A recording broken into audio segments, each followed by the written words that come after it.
Channel ITS friend और वो student जो मेट्रो मेंटेनर, टेक्निकल हेल्पर या अन्य किसी आईटीआई इलेक्ट्रीशियन गवर्नमेंट जॉब की तैयारी कर रहे हैं उनके लिए बहुत हेल्पफुल रहने वाला है, क्योंकि हमारे इस चैनल में आपको आईटीआई सिलेबस के साथ साथ क्वेश्चन के वीडियोस भी देखने को मिलेंगे।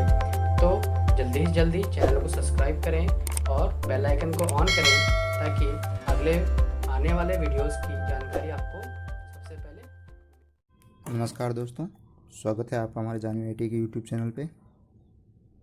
आज हम लेके आए हैं प्रक्षोपण कैलकुलेशन में घनाभ और घन दो टॉपिक आपके लिए। तो पहला टॉपिक है अपना घनाभ। घनाभ किसको कहते हैं? 6 आयताकार समतलों से बने ठोस को घनाभ कहते हैं। यहाँ पर देखिए, ये घनाभ की आकृति दी गई है हमको। यहाँ पर हम यहाँ पे आयत गिनते हैं तो देखिए 1 2 3 4 5 और 6 आयताकार समतलों से बने ठोस को घनाभ कहते हैं। अब देखिए, घनाभ से रिलेटेड हमको फॉर्मूले कौन कौन से दिए गए। तो पहला फॉर्मूला हमारे पास घनाभ का आयतन। घनाभ का आयतन का फॉर्मूला हमारे पास क्या है? लंबाई इंटू चौड़ाई इंटू ऊंचाई। अतः हमको ध्यान रखना है कि आयतन को हमेशा मीटर क्यूब में प्रदर्शित किया जाता है। आयतन की इकाई हमेशा मीटर क्यूब या सेंटीमीटर क्यूब या ये सब होगी। तो यहाँ से मैं घनाभ का आयतन का फॉर्मूला मेरे पास हो गया लंबाई इंटू चौड़ाई इंटू ऊंचाई।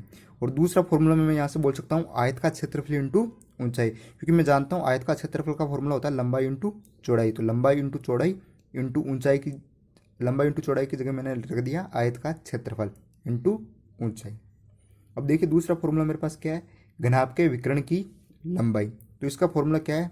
ब्रैकेट एल का स्क्वायर यानी लंबाई का स्क्वायर प्लस बी का स्क्वायर यानी चौड़ाई का स्क्वायर प्लस एच का स्क्वायर यानी ऊंचाई का स्क्वायर, यानी root l square plus b square plus h square.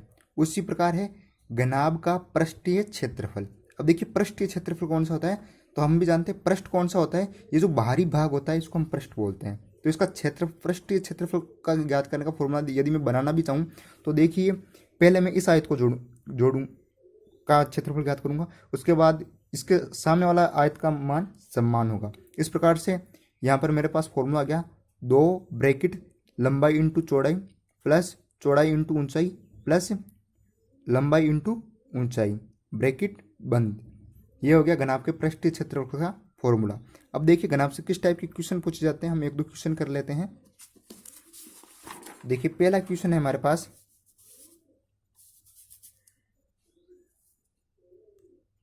एक कमरे की लंबाई 12 मीटर, यानी लंबाई कितनी हो गई हमारे पास? लंबाई हो गई 12 मीटर, चौड़ाई 8 मीटर, तो चौड़ाई हो गई 8 मीटर इंटू और ऊंचाई 10 मीटर है, 10 मीटर। तीनों के मान मैंने रख दिए। तो कमरे का आयतन में पृष्ठीय क्षेत्रफल ज्ञात कीजिए। तो देखिए, अब यहाँ से हम ज्ञात करते हैं तो पहले हम फॉर्मूला लिख लेते हैं। तो घनाभ का आयतन, आयतन का फॉर्मूला क्या होता है? लंबाई इंटू चौड़ाई इंटू ऊंचाई। तो यहाँ से लंबाई का मान मेरे को कितना दे रखा है क्वेश्चन में? 12 इंटू चौड़ाई का मान 8 इंटू ऊंचाई का मान 10। यहाँ से 12 इंटू 8 कितने हो गए? 12 इंटू 8 हो गए 96 इंटू 10 यानी 960 मीटर क्यूब। ये क्या आ गया? घनाभ का आयतन। उसी प्रकार अगला इसी क्वेश्चन में मेरे आगे पूछा गया है पृष्ठीय क्षेत्रफल। तो पृष्ठीय क्षेत्रफल का फॉर्मूला मेरे पास क्या होता है? पृष्ठीय क्षेत्रफल का फॉर्मूला होता है 2 ब्रैकेट लंबाई इंटू चौड़ाई प्लस चौड़ाई इंटू ऊंचाई प्लस लंबाई इंटू ऊंचाई। मान रखता हूँ 2 ब्रैकेट लंबाई का मान है 12 इंटू चौड़ाई का मान है 8 प्लस चौड़ाई का मान है 8 इंटू लंबाई का मान है 10 प्लस लंबाई का मान है 10 इंटू चौड़ाई का मान है 12। इस प्रकार मैं मान रखता हूँ।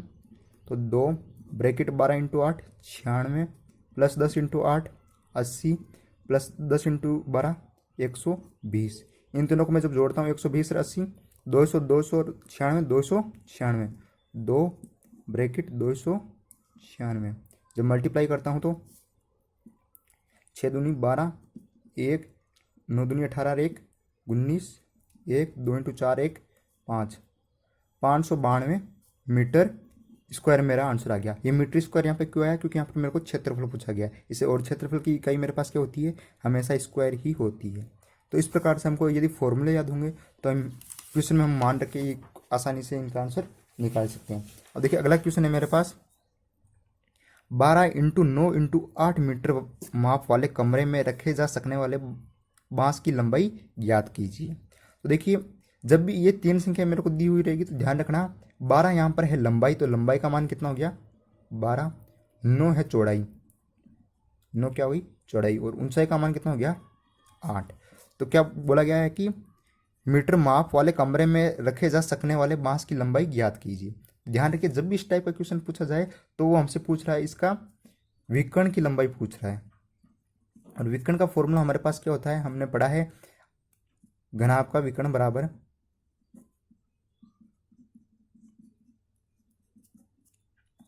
रूट लंबाई स्क्वायर प्लस चौड़ाई स्क्वायर प्लस ऊंचाई स्क्वायर।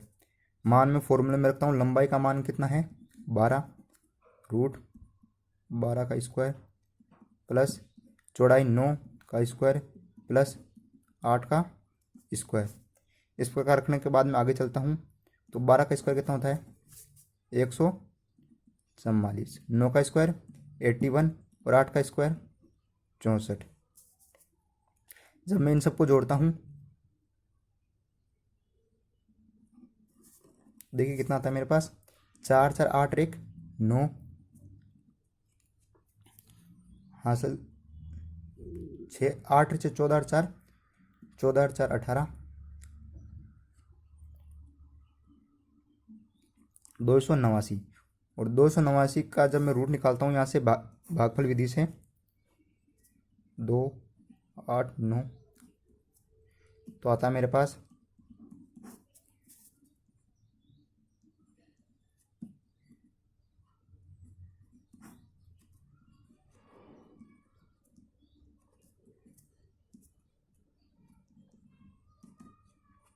17 आ गया मेरा इसका मान। तो इस प्रकार से विकर्ण की लंबाई कितनी आ गई? 17 मीटर। इस टाइप के क्वेश्चन में ध्यान रखें कि हमेशा हमको विकर्ण की लंबाई ही पूछी जाती है।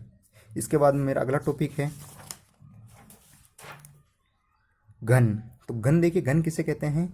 ऐसे घनाभ जिसमें प्रत्येक कोर की लंबाई समान हो उसे घन कहते हैं। जैसे यहाँ पर घनाभ में क्या होता था? घनाभ में मेरी ऊंचाई या लंबाई या चौड़ाई का मान सबका अलग अलग होता था, परंतु घन में सभी का मान क्या होगा? सेम होगा। तो यहाँ पर मैं फॉर्मूलों की बात करूँ तो घन का आयतन का फॉर्मूला हो गया मेरे पास ए क्यूब यानी भुजा का क्यूब। अतः आयतन किस में आएगा हमारे लिए? मीटर क्यूब में ही या सेंटीमीटर क्यूब में ही आएगा आयतन का मान। दूसरा है घन का विकर्ण। घन का विकर्ण का फॉर्मूला हो गया मेरे पास a√3। a√3 किस प्रकार आया? देखिए मेरे पास घनाभ में फॉर्मूला क्या था? लंबाई का स्क्वायर प्लस लंबाई का स्क्वायर प्लस चौड़ाई का स्क्वायर प्लस ऊंचाई का स्क्वायर। अब देखिए यहाँ पर तीनों का मान मेरा क्या है? सेम है। तो यहाँ पर मैं सेम मान रखता हूँ, जब यानी मैं तीनों का मान ए मान लेता हूँ, ए स्क्वायर प्लस ए स्क्वायर प्लस ए स्क्वायर। यहाँ जब मैं जोड़ता हूँ तो मेरे पास आता है 3a स्क्वायर। यहाँ ए स्क्वायर से तो रूट कट गया तो यहाँ पर आ गया ए और 3 पे रूट रह गया √3। इस प्रकार ये घनाभ के विकर्ण का फॉर्मूला आया। अब तीसरा टॉपिक क्या है? घन का पृष्ठीय क्षेत्रफल। तो घन के पृष्ठीय क्षेत्रफल का फॉर्मूला हो गया 6a²। क्योंकि मैं जानता हूँ कि सभी प्रकार के जितने भी घन हैं उनमें सभी प्रकार के जो पृष्ठ होगा वो एक प्रकार का है कि घन होगा। तो मैं पृष्ठीय क्षेत्रफल ज्ञात करूँगा तो मैं सभी को जोड़ दूंगा, तो इस प्रकार से आ जाएगा 6a²। अब देखिए इसके कुछ क्वेश्चन करते हैं। जैसे मैं आपको बोलता हूँ कि कोई घन है जिसकी प्रत्येक की भुजा 6 सेंटीमीटर है, तो घन का आयतन वे पृष्ठीय क्षेत्रफल ज्ञात कीजिए।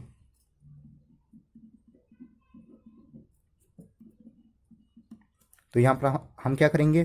फॉर्मूले में मान रखेंगे। तो 6 आयतन का फॉर्मूला क्या होता है? a³ यहाँ से a³ का मान रखेंगे तो 6 का क्यूब। 6 का क्यूब कितना होता है? 6 का क्यूब होता है 6 का स्क्वायर तो होता है 36 × 6 और 36 × 6 करने पर आता है 216 सेंटीमीटर है तो सेंटीमीटर क्यूब। उसी प्रकार अगला क्वेश्चन क्या पूछा गया है, पृष्ठीय क्षेत्रफल। पृष्ठीय क्षेत्रफल का फॉर्मूला क्या होता है, 6a स्क्वायर। इसका मान मैं जब निकालूंगा तो देखिए 6 इंटू ए का स्क्वायर कितना हो गया 36, तो 36 इंटू 6 216 सेंटीमीटर क्यूब स्क्वायर। इस प्रकार आयतन का मान हमारे पास आ गया 216 सेंटीमीटर क्यूब, व क्षेत्रफल का मान आ गया 216 सेंटीमीटर स्क्वायर। यदि इस क्वेश्चन में आपसे आगे पूछ लिया जाए कि घन का विकर्ण ज्ञात कीजिए, तो विकर्ण ज्ञात करने के लिए फॉर्मूला क्या होता है, विकर्ण का फॉर्मूला होता है a इंटू √3। ए का मान मेरे को कितना दे रखा है 6 इंटू √3। यहाँ से मैं आगे सोल्व करना चाहूँ तो कर सकता हूँ, लेकिन मैं इतना ही छोड़ देता हूँ। इस टाइप से आपको क्वेश्चन करने होंगे। तो मैं उम्मीद करता हूँ आपको घन और घनाभ समझ में आ गया। अगला वीडियो हम बनाएंगे घन और घनाभ से रिलेटेड ऐसे क्वेश्चन जो कंपटीशन एग्जाम या ITI के एग्जाम में ज़्यादातर लैंग्वेजली पूछे जाते हैं। धन्यवाद।